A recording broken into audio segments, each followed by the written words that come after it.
जब मैंने उसकी टैक्सी देखी तो मैं उसकी टैक्सी के आगे आकर खड़ा हो गया।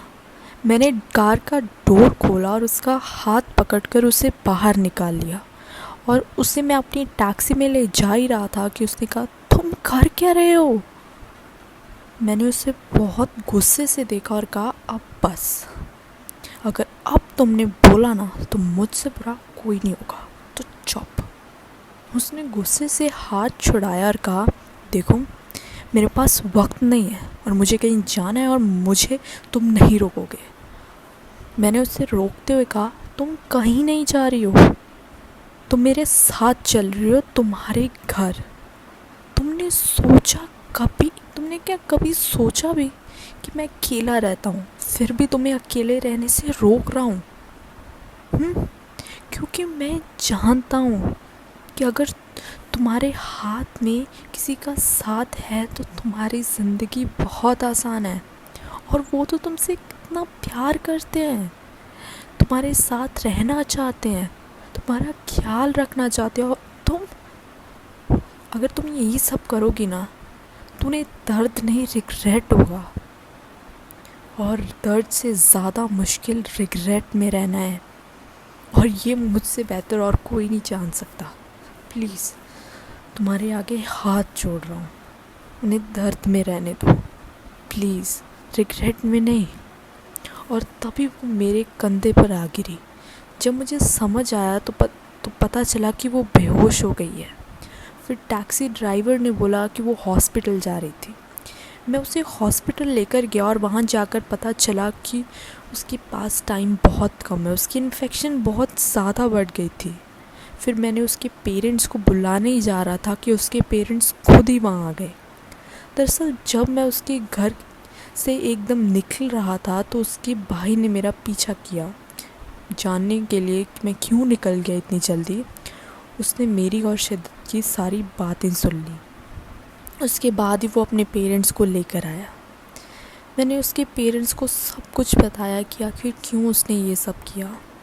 वो बहुत दुखी थे कि वो अपनी बेटी को कभी समझ ही नहीं पाए। और कुछ वक्त के बाद वो शिद्दत से मिले और सच में उन्हें एक साथ देख तो मैं रो पड़ा।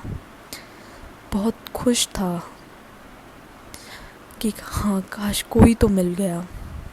मेरी माँ की भी डेथ ऐसे ही हुई थी, एमनीशिया से, और उन्होंने भी हमें कभी कुछ नहीं बताया क्योंकि वो हमें परेशान नहीं देखना चाहती थी, हमें दर्द में नहीं देखना चाहती थी। शायद आज इसी रिग्रेट की वजह से मैं गम में रह रहा हूँ। शायद तभी तो मैं उसका ये रिग्रेट, उसकी फैमिली का रिग्रेट नहीं मिटाना चाहता था, और अपना भी कहीं ना कहीं। कुछ वक्त के बाद फिर मैं घर चला गया, वो जहाँ हम सब रहते थे, एक फैमिली की तरह। आज वहाँ मैंने अपने डैड को देखा, वो वैसे ही थे। जब मैंने गेट खोला तो वो गेट के सामने चेयर लगा कर बैठे थे, जैसे मेरा ही इंतज़ार कर रहे हों। और उन्होंने मुझे देखते ही कहा, इतनी देर कैसे हो गई? किसी काम में फंस गए थे क्या? चलो छोड़ो, आ जाओ खाना खा लो। उनकी ये बात सुनते ही मैं वहीं रो दिया। माँ के जाने के बाद मैं पहली बार रोया था। डैडी ने भी मुझे गले लगाकर बहुत रोए, और मैंने कहा, सॉरी डैडी, सॉरी, सच में काफ़ी देर लगा दी, मुझे माफ़ कर दो। मैं खुद को माफ़ ही नहीं कर पा रहा था, इसलिए आपके सामने आने की कभी हिम्मत ही नहीं हुई।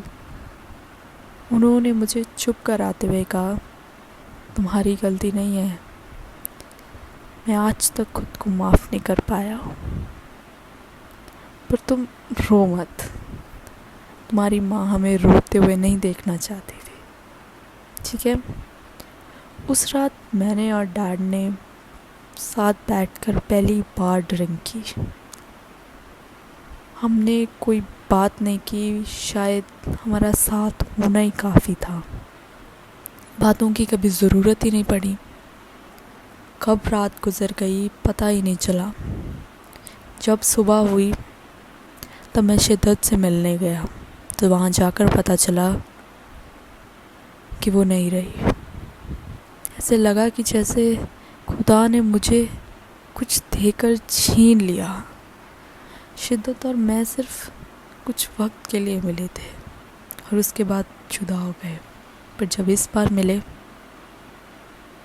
तो वो सच में बहुत दूर चले गए। हमारे बीच क्या रिश्ता था मैं नहीं जानता, और शायद इसकी ज़रूरत भी नहीं है।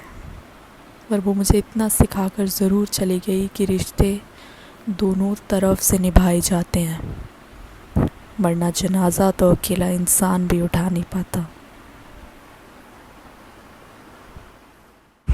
Sorry guys, I can't able to add an intro at the beginning, but I just want to say thank you. It was the last part of this novel and I'm really happy that it's finally over now, and I'm sorry about it that I can't able to add the enemy characters in it, but next week I'll definitely do it because this week my exams were going on and I was a little bit busy. I hope you all understand. Next week I'll put a summary of this whole novel, whether it exceeds 30 minutes or not, but I will completely do it very well. Please watch it because series में देखने से और एक साथ देखने में बहुत फ़र्क होता है. We can easily relate to it, and I'm waiting for that day, and I hope you all will join me. Thank you.